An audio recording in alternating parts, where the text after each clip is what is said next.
ಜೋರಾದ ಚಪ್ಪಾಳೆ. ಮಗ್ಗಿ ಪುಸ್ತಕದ ಮತ್ತೊಂದು ಸಾಂಗ್ ಲಾಂಚ್ ಆಗ್ತಾ ಇದೆ, ರಿಲೀಸ್ ಆಗ್ತಾ ಇದೆ.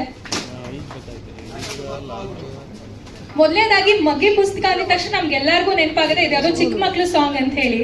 ಬಟ್ ಇದನ್ನ ವಿಮರ್ಶೆ ಮಾಡಿದಾಗ ಗೊತ್ತಾಗುತ್ತೆ ಇದು ಚಿಕ್ಕ ಮಕ್ಳದೆಲ್ಲ 4 ಆಯಾಮಗಳನ್ನ ಇಟ್ಕೊಂಡು ಮಾಡಿದಂತಹ ಸಿನಿಮಾ. ಹಾಗೆ ಎಲ್ಲಾ ಚಿತ್ರತಂಡ ಈಗ ಮಕ್ಕಳ ತರನೇ ಬಂದಿದ್ದಾರೆ. ಈಗ ಸಿನಿಮಾದ ಮತ್ತೊಂದು ಸಾಂಗ್ ಚಪ್ಪಾಳೆ.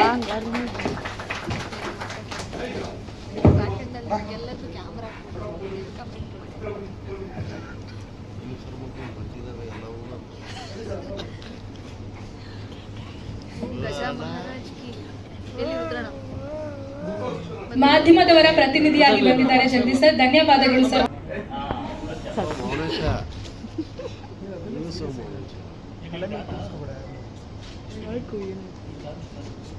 ಪುಸ್ತಕ ಅಂದರೆ ಇದು ಒಂದು ಬದುಕಿನ ಲೆಕ್ಕಾಚಾರ. ಇದು ಮಕ್ಕಳ ಸಿನಿಮಾ ಅಲ್ಲ, ಬದುಕಿನ ಲೆಕ್ಕಾಚಾರ. ಅಂದರೆ ಒಳ್ಳೆಯದನ್ನ ಕೂಡಬೇಕು, ಕೆಟ್ಟದನ್ನ ಕಳಿಬೇಕು, ಜ್ಞಾನನ ಗುಣಿಸ್ಬೇಕು, ಅಜ್ಞಾನನ ಬಗ್ಗಿಸ್ಬೇಕು. ಜೀವನ ಅನ್ನೋದೇ ಒಂದು ಮಗ್ಗಿ ಪುಸ್ತಕ. ಪ್ರತಿಯೊಬ್ಬರು ಜೀವನ ಸುರೋಗೋದು ಲೆಕ್ಕದಿಂದ. ಆ ಲೆಕ್ಕ ಬಿಟ್ಟವ್ರು ಯಾರು ಲೋಕನ ಬಿಡ್ತಾರೆ ಅನ್ನೋ ಒಂದು ನಾನು ನೋಡಿ ಇಟ್ಕೊಂಡು ಈ ಸಿನಿಮಾ ಮಾಡಿದ್ದೀನಿ. ಏನಾದರೂ ಹೇಳೋದಿದ್ರೆ ಕೇಳೋದಿದ್ರೆ 2020ರಲ್ಲಿ ಇದು ನನ್ನ 3ನೇ ಕಾದಂಬರಿ.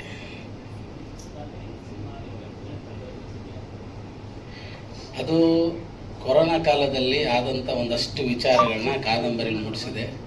ಆ ಕಾದಂಬರಿನ ಒಂದಷ್ಟು. ನನ್ನ ಹೆಸರು ಚಿನ್ನಸ್ವಾಮಿ ಯತಿರಾಜ್ ಅಂತ.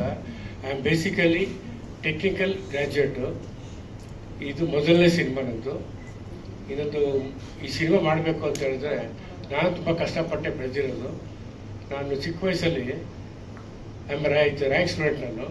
ನಾನು PUC ಆದಮೇಲೆ ನಾನು ಓದೋದು ಬೇಡ ಅಂತ ಹೇಳ್ಬಿಟ್ಟು though I am a graduates ಇದು ಡಿಸ್ಟಿಂಕ್ಷನಲ್ಲಿ ಬಂದಿದ್ರು ಕೂಡ ನಾನು ಓದಲ್ಲ ಅಂದ್ಬಿಟ್ಟು ಮನೆ ಕೂತ್ಕೊಂಡ್ಬಿಟ್ಟಿದ್ದೆ. PUC ಬರೆದಾದ್ಮೇಲೆ ಅವಾಗ ಏನಾಯಿತು, ಮೆಡಿಕಲ್ ಮಾಡಬೇಕು ಅಂತ ತುಂಬ ಇಷ್ಟ ಆಗಿತ್ತು. ಆಮೇಲೆ ನಮ್ಮ ತಂದೆ ಇಟ್ಕೊಂಡು ಏನಕ್ಕೋ ಹಿಂಗೆಲ್ಲ ಮಾಡ್ತಿದ್ಯಾ, ಓದೋ ಅಂದ್ಬಿಟ್ಟು ಆಮೇಲೆ ಇಂಜಿನಿಯರಿಂಗು ಕಾಲೇಜ್ ಸೀಟೇ ಸಿಕ್ತು ನನಗೆ. ಕಾಲೇಜ್ ಸೀಟ್ ಸಿಕ್ಕಿದ ತಕ್ಷಣ ಓದೆ. ತುಂಬ ಕಷ್ಟ ಇತ್ತು ನನಗೆ. ದೋ ಬಿ ಆರ್ ಮಿಡಲ್ ಕ್ಲಾಸ್, ತುಂಬ ಕಷ್ಟದಲ್ಲೇ ಬೆಳೆದಿದ್ದೆ. ಈ ಸಿನಿಮಾದಲ್ಲಿ ನೋಡಿದ್ರೆ ನನ್ನ ಕಥೆನೇ ಇದೆ. That's why I ask Harivasan to convert this ಕಾದಂಬರಿ ಇಂಟು ಸಿನಿಮ್ಯಾಟಿಕ್. ಇದರಲ್ಲಿ ಎಲ್ಲರಿಗೂ ಹಳೆ ಮೆಮೊರೀಸ್ ಎಲ್ಲ ಜ್ಞಾಪಕ ಬರುತ್ತೆ.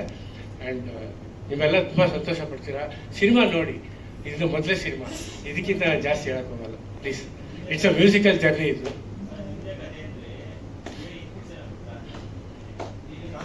ಇವಾಗ ಕಾದಂಬರಿ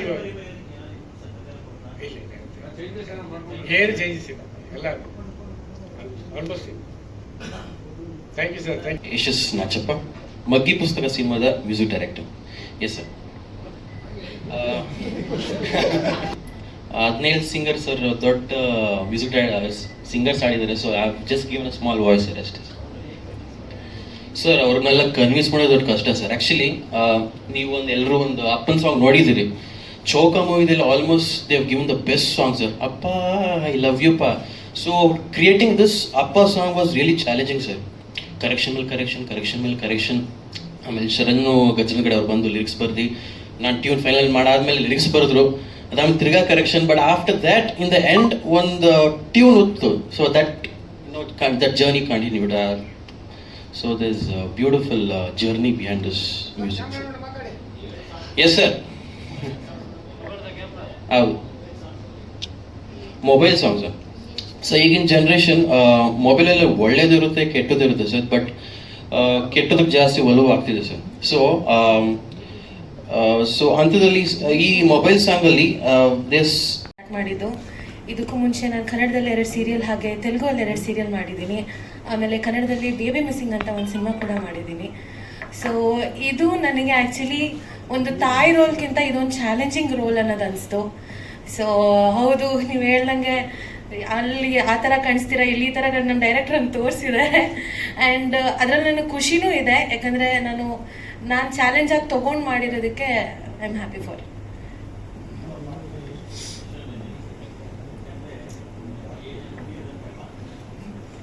ಆ್ಯಕ್ಚುಲಿ ಕ್ಯಾರೆಕ್ಟರ್ ಮಾಡಬೇಕಾದ್ರೆ ಮಾಡ್ತಾ ನಾನೇ ನಿಜವಾಗ್ಲೂ ಒಂದು ತಾಯಿ ಅನ್ನೋ ಥರ ಫೀಲಿಂಗ್ ಬಂದ್ಬಿಡ್ತು ಆ ಮಕ್ಳ ಜೊತೆ ಎಲ್ಲ ಇದ್ದು ಹಾಗೆ ನಂಗೆ ತುಂಬ ನಮ್ಮ ಅಮ್ಮನ ಜೊತೆ ಕನೆಕ್ಟ್ ಆಗ್ತಾ ಇತ್ತು. ಸೊ ಆ ಥರ ಇತ್ತದು. ಏನಿಲ್ಲ, ಅಲ್ಲೇ ಸುಮ್ಮನೆ ಆನ್ ಸ್ಪಾಟ್ ಮಾಡಿದ್ದಷ್ಟೇ. ಅದೇನು ಸ್ವಲ್ಪ ಕನ್ಫ್ಯೂಸ್ ಇರುತ್ತೆ, ಯಾಕಂದ್ರೆ ಒಂದ್ ಥಿಂಕಿಂಗ್ ಅನ್ಬೇಕು, ಇನ್ನೊಂದ್ ಸೈಡ್ ಈ ತರ ಹೊಡಿತಾ ಇರ್ಬೇಕು. ಬಟ್ ಮಾಡಿದ್ವಿ. ಸಾರಿ, ರಾಧಾರಮಣ ಅಂತ ಮಾಡಿದ್ದೆ, ಆಮೇಲೆ ಪುಟ್ಮಲ್ಲಿ ಅಂತ ಮಾಡಿದ್ದೆ ಕನ್ನಡದಲ್ಲಿ. ಮಿತ್ರರು ಮತ್ತು ಡಿಜಿಟಲ್ ಮಿತ್ರ ಎಲ್ಲರಿಗೂ ನಮಸ್ಕಾರ ಹೇಳಕ್ಕೆ ಬಯಸ್ತೇನೆ. ನಾನು ಕೃಷ್ಣ ಮಹೇಶ್, ನಮಗೆಲ್ಲರಿಗೂ ಗೊತ್ತಿರೋನು. ಈ ಮಗ್ಗಿ ಪುಸ್ತಕ ಆ್ಯಕ್ಚುಲಿ ಈ ಗೆಟಪ್ ಬಂದ್ಬಿಟ್ಟು ನನ್ನ ಈ ಸಿನಿಮಾದ ಒಂದು ಪಾತ್ರದ ಗೆಟಪ್ಪು. ನಮ್ಮ ನಿರ್ದೇಶಕರು ಹೇಳಿದ್ರು, ಅಣ್ಣ ನೀವು ಈ ಗೆಟಪ್ಪಲ್ಲೇ ಆಡಿಯೋ ಫಂಕ್ಷನ್ ಇದು ನಮ್ಮ ಈ ಫಂಕ್ಷನ್ ಬರೋ ಪ್ರೆಸ್ ಮೀಟ್ಗೆ ಅಂದರು. ಈ ಮಗ್ಗಿ ಪುಸ್ತಕದಲ್ಲಿ ನಾನೊಂದು ನೆಗೆಟಿವ್ ರೋಲ್ ಮಾಡಿದ್ದೀನಿ. ಆ್ಯಕ್ಚುಲಿ ಈ ಕ್ಯಾರೆಕ್ಟ್ರು ನನಗೆ ನಮ್ಮ ಹರಿ ಕಾದಂಬರಿ ಬರೆದ್ಮೇಲೆ ಕರೆದ್ಬಿಟ್ಟು, ಅಣ್ಣ ಈಗೊಂದು ಸಿನಿಮಾ ಮಾಡ್ತಾ ಇದೀವಿ ಅಣ್ಣ, ಈ ಕಾದಂಬರಿನ ಮಗ್ಗಿ ಪುಸ್ತಕ ಅಂತ ಟೈಟಲ್ ನೀವು ಒಂದು ರೋಲ್ ಮಾಡ್ಬೇಕಣ್ಣ ಅಂತ ಹೇಳ್ದ. ಕತೆ ಹೇಳಿದ್ಮೇಲೆ ನನಗೂ ಅನಿಸ್ತು, ಹರಿ ಹೇಳಿರೋ ಕ್ಯಾರೆಕ್ಟ್ರು ನನಗೆ ಒಂಥರ ಡಿಫ್ರೆಂಟ್ ಆಗಿದೆ, ಒಂದು ಪ್ರಯತ್ನ ಪಡ್ಬೋದು. ಯಾಕಂದರೆ ನೆಗೆಟಿವ್ ಅನ್ನೋದಕ್ಕಿಂತ ತುಂಬ ಸಿನಿಮಾ ಸ್ಟಾರ್ಟಿಂಗಲ್ಲಿ ಕ್ಲೈಮ್ಯಾಕ್ಸಲ್ಲಿ ಬರ್ತೀನಿ, ಸ್ಪೇಸ್ ಇತ್ತು ಒಂದು ಆ್ಯಕ್ಟಿಂಗ್ ಮಾಡೋಕ್ಕೆ, ಕ್ಯಾರಿ ಆದೆ ಈ ಸಿನಿಮಾಗೆ ನಾನು. ಮತ್ತು ಹರಿ ಬಗ್ಗೆ ಹೇಳಬೇಕು ಅಂದರೆ, ಈ ಸಿನಿಮಾ ಮಾಡೋಕ್ಕೆ ಅವನು ಎಷ್ಟು ಕಷ್ಟಪಟ್ಟಿದ್ದಾನೋ ಆ್ಯಕ್ಚುಲಿ ನಮ್ಮ ಟೀಮ್ಗೆ ಗೊತ್ತು. ಅವನು ಒಂದು ಮಾತು, ಆ್ಯಕ್ಚುಲಿ ಈ ಸಿನಿಮಾ ಪ್ರೊಡ್ಯೂಸರ್ ಇದ್ದಾಗ ಅವನು ಪ್ರೊಡ್ಯೂಸರ್ ಹಂಟ್ ಮಾಡ್ತಿದ್ದ. ತುಂಬ ಆರ್ಟಿಸ್ಟು, ರಮಾನಂದ್ ಸರು, ಮೇಡಮ್ಮು ಎಲ್ಲ ಫಿಕ್ಸ್ ಆದಮೇಲೂ ತುಂಬ ಕಡೆ ಹೋದ್ಮೇಲೆ ಅವನಿಗೆ 2-3 ಕಡೆ ಆರ್ಟಿಸ್ಟೇ ಚೇಂಜ್ ಮಾಡಿ ನಾನೇ ಪ್ರೊಡ್ಯೂಸ್ ಮಾಡ್ತೀನಿ, 2 3 ಹಾಕ್ತೀನಿ, ಕ್ಯಾರೆಕ್ಟರ್ ವೈಸ್ ನಾನು ಹೇಳಿದ್ದು ಹಾಕಿ ಅಂದ್ರೂ ಕೂಡ ಹರಿ ಕೊಟ್ಟ ಮಾತು ತಪ್ಪದೆ, ಇಲ್ಲ ಸರ್ ಬೇಕಾದ್ರೆ ನೆಕ್ಸ್ಟ್ ಸಿನಿಮಾ ಮಾಡೋಣ ಅಂದ್ಬಿಟ್ಟು ಈ ಸಿನಿಮಾನ ಅವನು ಕಷ್ಟಪಟ್ಟು ಯತಿರಾಜ್ ಸರ್ನ ಭೇಟಿಯಾಗಿ ಆಮೇಲೆ ಕ್ಯಾರಿ ಮಾಡಿ ಸಿನಿಮಾ ಮುಗಿಸಿದ್ದೀವಿ. ಮತ್ತು ಈ ಸಿನಿಮಾದಲ್ಲಿ ಸಾಂಗ್ ನೋಡಿದ್ವಿ ಪ್ರತಿಯೊಬ್ಬರು. ಆ ಸಾಂಗಲ್ಲಿ ನಮ್ಮ DOP ಸರ್ ನಂದಣ್ಣ ಅವ್ರ ಕೈ ಚಳಕ ಎದ್ದು ಕಾಣುತ್ತೆ.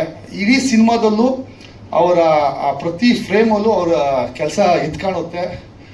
ಮತ್ತು ಈ ಸಿನಿಮಾದಲ್ಲಿ 17 ಸಿಂಗರ್ಸ್ ಹಾಡಿದ್ದಾರೆ. ಅದೊಂಥರ ಖುಷಿ, ಕೀರವಾಣಿ ಸರ್ ಹಾಡಿದ್ದಾರೆ ಅಂತ.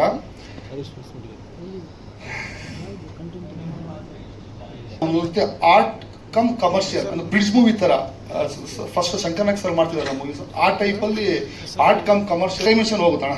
ಒಂದು ಮಕ್ಕಳು ಸ್ಟೋರಿ ಒಂದು ಹೋಗುತ್ತೆ, ಮತ್ತು ಮೇಡಮ್ ಅವ್ರದ್ದೊಂದು ಸ್ಟೋರಿ ಹೋಗುತ್ತೆ, ನನ್ನೊಂದು ಹೋಗುತ್ತೆ. 4 ಆಯಾಮ ಬಂದು ಕೊನೆಗೆ ಒಂದು ಜಾಗ ಸೇರುತ್ತೆ. ಆ ಪಾತ್ರದಲ್ಲಿ ನನ್ನ ಹೇಳಿದಣ್ಣ ನಿಮ್ಮೊಂಥರ ಕಮರ್ಷಿಯಲ್ ಆಗಿರುತ್ತಣ್ಣ. ಓವರ್ ಆಲ್ ಸಿನಿಮಾ ಸ್ಟಾರ್ಟ್ ಆಗೋದು, ಈಗ ನಮ್ಮ ಟೈಟಲ್ ನಂಬರ್ ನೋಡೋಲ್ಲ, ಆ ನಂಬರಲ್ಲಿ ಸಿನಿಮಾ ಸ್ಟಾರ್ಟ್ ಆಗುತ್ತೆ, ಅದು ನನ್ನಿಂದನೇ ಸ್ಟಾರ್ಟ್ ಆಗುತ್ತೆ, ಕ್ಲೈಮ್ಯಾಕ್ಸಲ್ಲಿ ಎಂಡ್ ಆಗುತ್ತೆ. ಆ ಓವರ್ ಆಲಲ್ಲಿ ನಿಮ್ಮಿಂದ ನಡೆಯುವಂಥ ಕತೆ ಅಣ್ಣ ಅಂತ ಹೇಳ್ದ. ಅದು ಚಾಲೆಂಜಿಂಗ್ ಅನಿಸ್ತು. ಮತ್ತು ಕ್ಲೈಮ್ಯಾಕ್ಸಲ್ಲಿ ತುಂಬ ಪ್ರೀ ಕ್ಲೈಮ್ಯಾಕ್ಸಲ್ಲಿ ತುಂಬ ಸ್ಪೇಸ್ ಇದೆ ಆ್ಯಕ್ಟ್ ಮಾಡೋಕ್ಕೆ ನನಗೆ. ಅವ್ನು ಹೇಳಿದಾಗ ಆ ಸ್ಟೋರಿನೂ ಚೆನ್ನಾಗಿತ್ತು. ಅವ್ನು ಪ್ರತಿಯೊಂದು ಕಾದಂಬರಿ ಓದಿದ್ದೆ, ಅವ್ನು ಹೇಳಿದಾಗ ಪ್ರತಿಯೊಂದೂ ಮಾಡ್ಬೋದು ಅಂತ ಒಪ್ಕೊಂಡಿದ್ದಾನೆ. ಹ್ಯುಮಿನಿಟಿ ಡಿಸಾಸ್ಟರ್ಸ್ ಅಂತ ಎಂಥದ್ದೊಂದು, ಅದು ನಾಳೆಗೂ ಬರಲ್ಲ ನನಗೆ ಅಂತ ಒಂದು ಸೀಕಿರುತ್ತೆ ನನಗೆ. ಬರೀ ಬಲೂನ್ ಬಾಯ್ ಅಂತ ಹೇಳ್ತಾರೆ. ಸೊ ಅಂತ ಒಂದು ಕ್ಯಾರೆಕ್ಟರ್ ಮಾಡಿದ್ದಾನೆ. ತುಂಬ ಉಸಿರುಗಟ್ಟಿ ಶೂಟಿಂಗ್ ಮಾಡಿರುವಂಥದ್ದು. ಒಂದು ಬಲೂನ್ ಒಳಗೆ, ಆಮೇಲೆ ಒಂದು ಪ್ರಾಪರ್ಟಿ ಎಲ್ಲ ಇತ್ತು ನನಗೆ, ಮಾಸ್ಕು, ಆಕ್ಸಿಜನು, ರಿಯಲ್ ಆಕ್ಸಿಜನ್ ಬರ್ತಾಯಿತ್ತು ಅದರೊಳಗಿಂದ. ಸೊ ತುಂಬ ಖುಷಿಯಿಂದ ಮೂಡಿ ಬಂದಿದೆ, ಚೆಂದ ಮೂಡಿ ಬಂದಿದೆ. ಇನ್ನು ನೀವೇ ಹೇಳಬೇಕು ಸಿನಿಮಾ ನೋಡಿ.